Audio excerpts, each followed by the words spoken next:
ये है during world war 2 की, ठीक है? वर्ल्ड वॉर 2 चल रहा था, यूएसए ने क्या किया, जापान के ऊपर एटॉमिक बम दाग दिया। क्या दाग दिया? Atomic bomb. गुस्से में एटॉमिक बम फेंक दिया। उनके 2 शहर हिरोशिमा और नागासाकी। अब इन 2 शहरों पर जैसे ही एटॉम बम गिरा, वहाँ पर रेडियो एक्टिविटी फैल गई। क्या फैल गई? Radio activity. इस रेडियो एक्टिविटी के फैलते ही वहाँ पे तो जितने लोग मौजूद थे, उसमें से मैक्सिमम की तो ऑन स्पॉट डेथ हो गई। बट जो लोग बचे रहे और उन्होंने जब अपनी फर्दर जनरेशन उनकी पैदा हुई, तो उन लोगों में हमको म्यूटेशन देखने को मिला। क्या देखने को मिला? म्यूटेशन देखने को मिला। और ये म्यूटेशन हुआ किसकी वजह से था? रेडियो एक्टिविटी की वजह से। तो लोगों ने कहना शुरू कर दिया कि रेडियो एक्टिविटी एक अच्छी चीज़ नहीं है, बहुत ही खराब चीज़ है और इसकी वजह से नुकसान ही होता है, फायदा नहीं होता है। लेकिन वही बात है कि आग का किस तरीके से इस्तेमाल करना होता है, ये उस व्यक्ति के ऊपर डिपेंड करता है। अगर आप फायर का इस्तेमाल कुकिंग के लिए कर रहे हैं, तो भैया वेल एंड गुड है। लेकिन अगर इसी फायर का इस्तेमाल घर जलाने के लिए कर रहे हैं, तो भी भैया तो नुकसान होगा ही होगा। ठीक है? तो वही है कि आप किसी चीज़ का इस्तेमाल किस तरीके से कर रहे हैं। तो वर्ल्ड वॉर 2 के बाद एक साइंटिस्ट थे जिनका नाम था केल्विन, पूरा नाम था मेल्विन केल्विन। इन्होंने रेडियो एक्टिविटी को गुड पर्पस के लिए इस्तेमाल किया। उन्होंने कहा कि भैया ऐसा ज़रूरी थोड़ी ना है कि रेडियो एक्टिविटी सिर्फ खराब चीज़ें ही हैं। हम रेडियो एक्टिविटी का गुड यूज़ भी देख सकते हैं। और इन्होंने क्या किया, इसी टेक्निक का इस्तेमाल करते हुए रेडियो एक्टिव कार्बन बनाया। क्या बनाया? रेडियो एक्टिव कार्बन बनाया। ठीक है? और इस रेडियो एक्टिव कार्बन को C14 को उन्होंने क्या किया, कार्बन डाइऑक्साइड बनाया इसका। ठीक है? Radio active carbon dioxide. और इस रेडियो एक्टिव कार्बन डाइऑक्साइड को इन्होंने फीड करवाया किसको? एक एल्गी को। ठीक है? और उस एल्गी का नाम था क्लोरेला। क्या नाम है उस एल्गी का? एल्गी का नाम है क्लोरेला। तो क्लोरेला नाम की एल्गी को उन्होंने ये C14 वाला रेडियो एक्टिव कार्बन डाइऑक्साइड खिलाया। अब फोटोसिंथेसिस करने के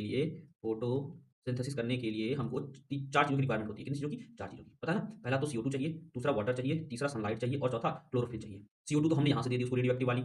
सनलाइट हमने उसको प्रोवाइड करा दी, पानी हमने दे दिया। एल्गी था, नाम क्लोरेला, ग्रीन था, तो इसका मतलब इसके पास क्या भी मौजूद है? क्लोरोफिल भी मौजूद है। तो इसका ज़ाहिर-सा ये मतलब हुआ कि अब ये आगे चल कर के क्या बनाएगा? ग्लूकोज़ बनाएगा। क्या बनाएगा? एक समय बाद ग्लूकोज़ बनाएगा। बात समझ में आ गई? अब ये जो ग्लूकोज़ बना, ये भी कैसा निकला? रेडियो एक्टिव निकला। कैसा निकला? Radio active. तो केल्विन साहब ने ये देखा कि ये एल्गी जितनी बार रेडियो एक्टिव कार्बन का इस्तेमाल करके प्रोडक्ट बना रहा था, वो प्रोडक्ट हर बार क्या बन रही थी? ग्लूकोज़ बन रही थी, हर बार। उन्होंने जितनी बार भी देखा कि CO2 से एल्गी क्या बना रहा है, तो हर बार CO2 से एल्गी क्या ही बना रहा था? ग्लूकोज़ बना रहा था। लेकिन उन्होंने ये भी देखा कि ग्लूकोज़ जो था ना, वो फर्स्ट प्रोडक्ट नहीं था, बल्कि फाइनल प्रोडक्ट था। क्या था? फाइनल प्रोडक्ट था।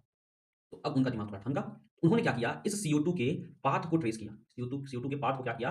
ट्रेस किया और इस टेक्निक को बोला जाता है रेडियो एक्टिव ट्रेसर टेक्निक। ठीक है? इन्होंने इस रेडियो एक्टिव ट्रेसर टेक्निक का इस्तेमाल किया और इस CO2 के पाथ को फ़ॉलो किया, तो उनको एक पाथवे दिखाई पड़ा, एक साइकिल दिखाई पड़ी और उस साइकिल में उनको एक first first stable primary product दिखाई पड़ा। क्या पड़ा उसमें? प्राइमरी प्रोडक्ट दिखाई पड़ा। इसका मतलब कि CO2 सबसे पहले किस प्रोडक्ट में कन्वर्ट हो रहा था, वो उनको मिल गया। वो प्राइमरी प्रोडक्ट इनको मिल गया। किसको मिला प्राइमरी प्रोडक्ट? केल्विन को। और उस प्राइमरी प्रोडक्ट का उन्होंने नाम मतलब जो प्रोडक्ट था वो था PGA, 3 phospho glyceric glyceric acid. उनको जो प्रोडक्ट मिला वो था 3 फॉस्फोग्लिसरिक एसिड। ठीक है? तो जब उनको 3 फॉस्फोग्लिसरिक एसिड मिला, तो ये भी पता चल गया कि यह एक 3 कार्बन का कंपाउंड था। कितने कार्बन का कंपाउंड था? 3 कार्बन का कंपाउंड था। देखो CO2 एक कार्बन का कंपाउंड, ठीक है? एक कार्बन, ग्लूकोज़ हमारा कितने कार्बन का? 6 कार्बन का। ठीक है? तो उनको जो प्रोडक्ट मिला वो कितने कार्बन का?